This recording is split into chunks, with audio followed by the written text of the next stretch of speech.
bagaikan bermimpi memangku bulan. Jika dalam primbon tafsir mimpi berarti usaha dan kerja keras selama ini tak sia-sia yang akan membawa kita menuju kesuksesan. Begitulah kira-kira gambaran yang sedang dialami Timnas Indonesia, wabil khusus Timnas Indonesia U23. Bagaimana tidak, Timnas Indonesia U23 berhasil menasbihkan diri sebagai salah satu kontestan di putaran final Piala Asia U23 yang akan dihelat di Qatar pada April-Mei 2024 mendatang. Keberhasilan anak asuh coach Shin Tae-yong sekaligus mengukir sejarah untuk pertama kalinya lolos pada turnamen kelompok umur level kontinental yang sudah dimulai pada 2013 tersebut.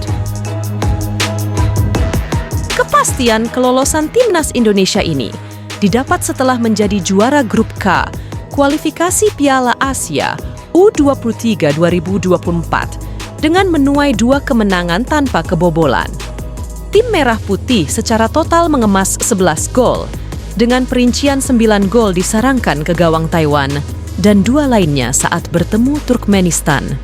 Secara umum permainan Rizky Ridho dan kawan-kawan sudah nyaris sempurna, lini pertahanan yang solid, saking solidnya sampai ditinggal makan bakso sama Hernando Ari, lini tengah dengan dominasi penguasaan, bola berkat kombinasi umpan-umpan ciamik, baik umpan tiki-taka ataupun umpan direct, transisi menyerang ke bertahan begitu. Sebaliknya, yang nyaris tanpa celah, ataupun lini serang yang agresif berkat konsisten menerapkan strategi counter-pressing yang simultan. Penerapan variasi taktik dari coach Shin Tae-yong juga punya andil besar di mana ketika menghadapi negeri Dr. Sutyat Sen Timnas Indonesia, U23 menerapkan formasi 4-4-2. Sedangkan ketika berhadapan dengan Turkmenistan coach, Shin memakai formasi 3-1-4-2. Sehingga taktik Timnas Indonesia U23 cukup adaptable dan unpredictable. Hasil ini perlu mendapat apresiasi, seperti yang dikatakan coach Shi Tae-yong setelah laga melawan Chinese Taipei. Selain itu, Shin menilai hasil tersebut indikasi sepak bola Indonesia telah bergerak ke arah yang lebih baik. Ia juga berpesan kepada para pemainnya untuk tidak meremehkan siapapun lawan mereka. Terlepas dari itu, ada sosok pesepak bola muda yang sukses mencuri perhatian, yaitu penampilan Ivar Jenner sebagai gelandang nomor 6 atau sering disebut gelandang bertahan. Berikut admin sajikan fakta-fakta menarik tentang Ivar Jenner. Keturunan Indonesia. Keturunan Indonesia yang dimiliki Ivar Jenner berasal dari sang nenek, ibu dari ayahnya yang lahir di Jawa. Diikuti dari bola Teams, ibu dari ayah saya atau oma saya lahir di Jawa, Jember.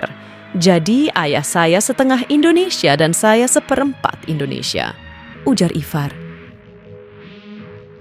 Ibu saya orang tuanya berasal dari Belanda. Jadi, sisi Belanda saya didapatkan dari ibu, imbuhnya.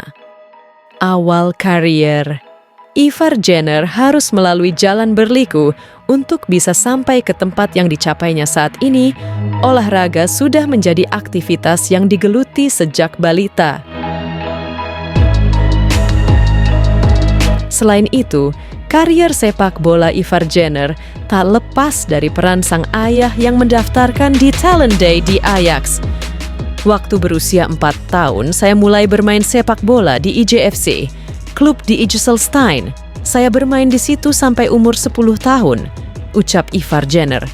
Setelahnya, ayah saya mendaftarkan saya untuk Talent Day di Ajax. Mereka, pihak klub, memperhatikanku dan memberi kesempatan saya boleh trial 6 minggu. Namanya ATP, Ajax Talent Program. Setelah trial, saya diterima di Ajax dan bermain 2 tahun di sana. Imbuhnya memperkuat FC Utrecht U21. Setelah dari Ajax Amsterdam, Ivar Jenner memutuskan pindah ke FC Utrecht. Terdapat alasan unik terkait keputusan Ivar Jenner bergabung ke FC Utrecht. Ternyata jarak klub dari rumahnya sangat menentukan keputusan sang pemain muda. Ya, alasan utama pria berusia 19 tahun itu bergabung ke FC Utrecht karena dekat dari rumah. Adapun klub tersebut bisa dijangkau menggunakan kendaraan pribadi dari daerah rumahnya.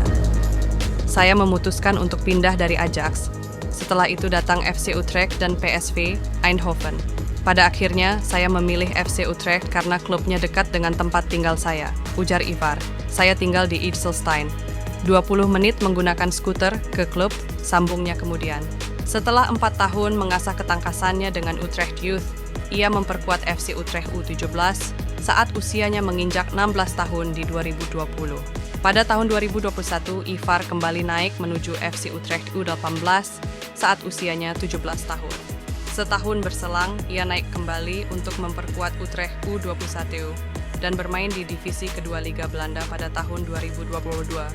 Kontraknya bersama FC Utrecht U21 akan berakhir hingga 30 Juni 2024 mendatang. Perjalanan karir di Timnas Indonesia. Ivar Jenner resmi dinaturalisasi menjadi WNI seusai menjalani proses sumpah kewarganegaraan di kantor wilayah Kementerian Hukum dan HAM DKI Jakarta pada tanggal 22 Mei 2023, lalu bersama dengan satu debutan lainnya, Rafael Struijk.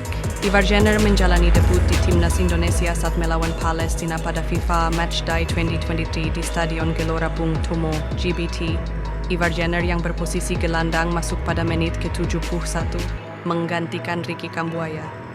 Pelatih Timnas Indonesia, Shin Tae-yong, menilai penampilan Ivar Jenner cukup memuaskan. Ia berhasil bermain bagus meskipun baru pertama kali menggunakan jersey Timnas Indonesia. Rafael dan Ivar memang debut pertama kali sebagai pemain Timnas Indonesia, ujar Shin Tae-yong dikutip dari laman Bola Sport. Sangat baik performa kedua pemain ini, tambah pelatih asal Korea Selatan tersebut.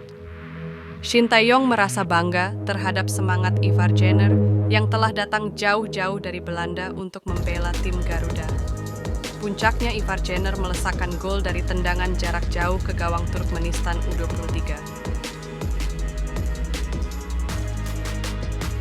Posisi asli. Berdasarkan situs Transfer Market, posisi Ivar Jenner adalah gelandang tengah dengan dominan sebagai central midfielder lini. Tengah menjadi area yang dikuasai Ivar Jenner. Gelandang merupakan peran yang harus diemban sang pemain selama pertandingan. Posisi yang sama di FC Utrecht U18, memainkan peran nomor 10 adalah sesuatu yang sudah diimpikan Ivar Jenner sejak kecil. Dikutip dari Bola Teams, saya bermain di gelandang kanan atau nomor 10, tetapi saya lebih banyak bermain di nomor 10. Di masa lalu, saya sering bermain sebagai gelandang kanan, ucap Ivar Jenner. Di Timnas Indonesia pada awal debut ketika bersua Timnas Palestina, Ivar Jenner ditempatkan coach Shin Tae-yong sebagai gelandang nomor 8. Di sepak bola modern, dikenal sebagai gelandang box-to-box, sedangkan sebagai gelandang bertahan dimban oleh Mark Klok.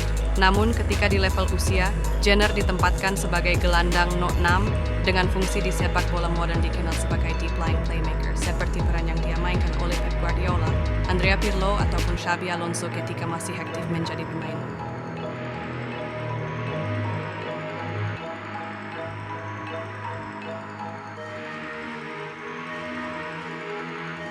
Begitu kira-kira ulasan fakta-fakta tentang Ivar Jenner, semoga dapat membawa sepak bola Indonesia ke kejayaan. Amin.